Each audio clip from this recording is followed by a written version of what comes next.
हम में से बहुत लोगों को हॉरर मूवीज़ देखना पसंद होगा, वो भी थिएटर में जाके हॉरर मूवीज़ देखने का मज़ा ही कुछ अलग है। कोई कोई हॉरर मूवीज़ में टाइटल के साथ साथ ये भी लिखा हुआ रहता है कि this is based on real story करके। ऐसा एक रियल स्टोरी का बेसिस में बना हुआ मूवी था द कॉन्जूरिंग। चलिए आज का वीडियो में the real story behind the conjuring को देखते हैं। नमस्कार दोस्तों, मैं आप सबको फिर से स्वागत करता हूं अपना चैनल में। –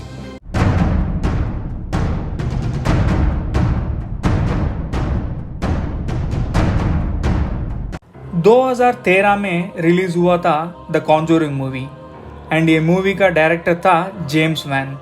इस मूवी को पहले द वैरन फाइल्स करके नाम रखा हुआ था, मगर बाद में द कॉन्जूरिंग करके रीनेम किया गया था।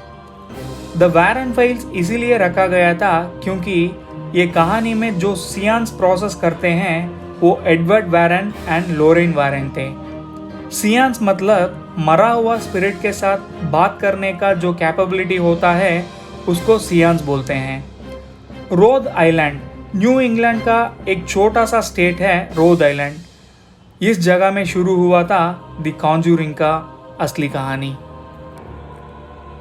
1971 में husband and wife Roger and Carolyn Perron, उनका 5 बच्चे Andrea, Nancy, Christine, Cindy and April के साथ रोड आइलैंड में हैरिस विले का एक फार्म हाउस खरीद के वहां रहने जाते हैं। 200 एकड़ का जमीन में 14 बेडरूम का एक फार्म हाउस था जिसको कैरोलिन फैमिली ने खरीदे हुए थे। ये फार्म हाउस को जिससे खरीदे थे वो कैरोलिन फैमिली को ये भी बताता है कि ये फार्म हाउस का कोई एक लाइट को हमेशा चालू ही रखना है। कैरोलिन और उसका फैमिली इसमें ज़्यादा ध्यान नहीं दिए थे। कैरोलिन फैमिली का पेट डॉग था सैडी। ये फार्म हाउस के अंदर घुसती भी नहीं थी। जिस दिन कैरोलिन का फैमिली ये घर पर गए उसका दूसरा दिन सुबह में ये सैडी मरा हुआ मिली थी। कैरोलिन का सब बच्चे को वो घर पे कुछ बैड स्पिरिट्स हो जैसा महसूस होता था। एक स्पिरिट नहीं, एक से भी ज्यादा। जब भी बच्चे लोग रेस्टरूम यूज करने जाते थे तब कोई इनका पीछे फॉलो करने जैसा लगता था, इसलिए ये बच्चे कोई भी अकेला रेस्टरूम नहीं जाते थे। हर दिन कैरोलिन का घर पे सब घड़ी सुबह 3:07 में रुक जाता था। पक्षियां सब उड़ के इनका घर का खिड़की पर टकरा के हवास करती थी।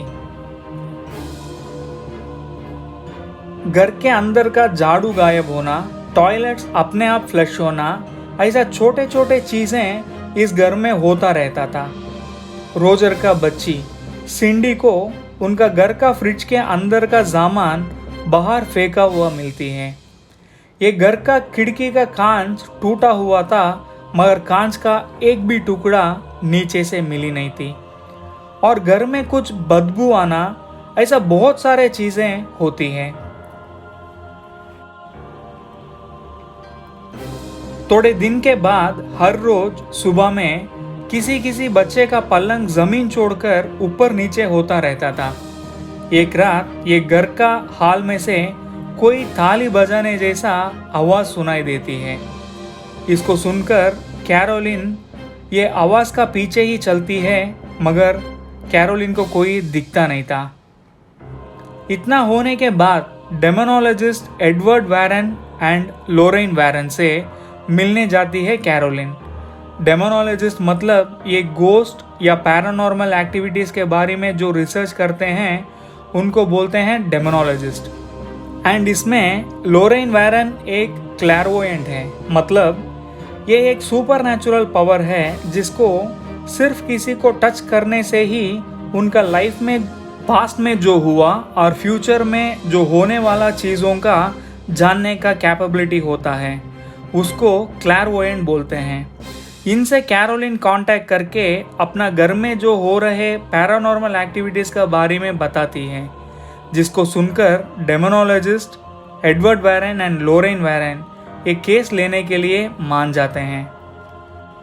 इनिशियल इन्वेस्टिगेशन के लिए एडवर्ड और लोरेन दोनों कैरोलिन का फार्म हाउस पहुंचते हैं। घर के अंदर जाते ही लोरेन को घर पे कुछ बैड स्पिरिट हो जैसा महसूस होती है और रोजर का फैमिली ये घर छोड़कर जाएंगे तो भी ये बैड स्पिरिट उनको छोड़ेगी नहीं। ये बात को लोरेन रोजर फैमिली को बताती भी है।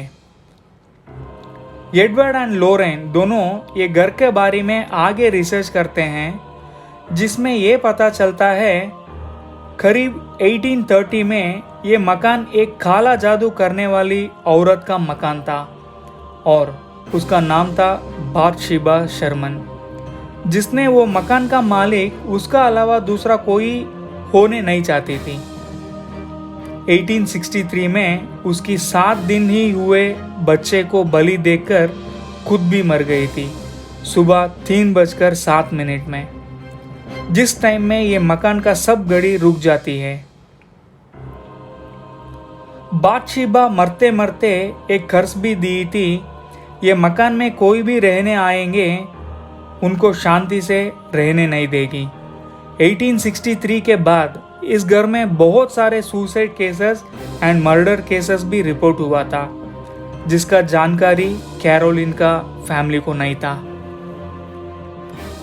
एक दिन कैरोलिन का नेक में एक चोट का निशान दिखती है, मगर ये निशान कैसा आया, किसका वजह से आया, कैरोलिन को भी पता नहीं था।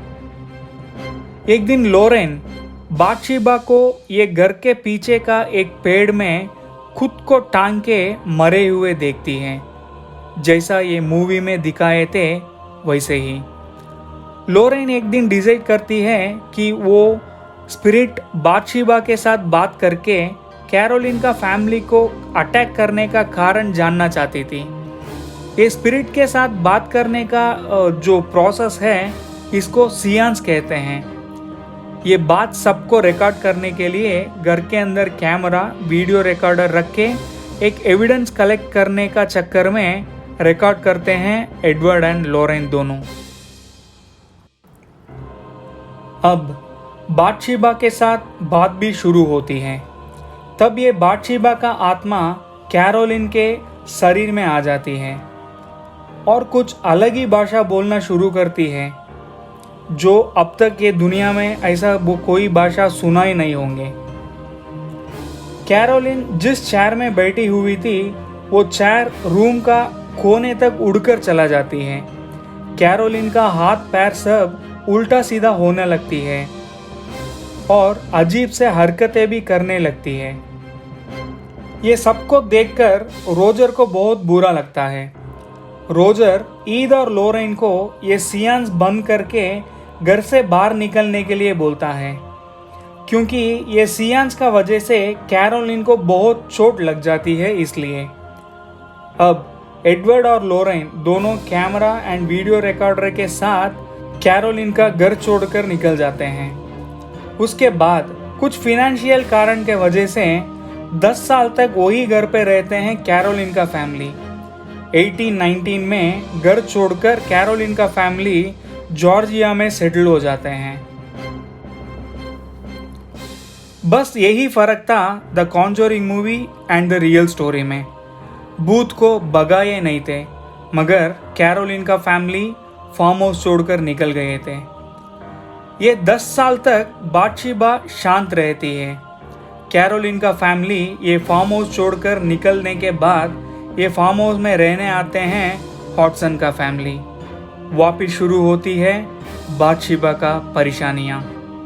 दोस्तों, thanks for watching the video. अगला वीडियो में मिलेंगे।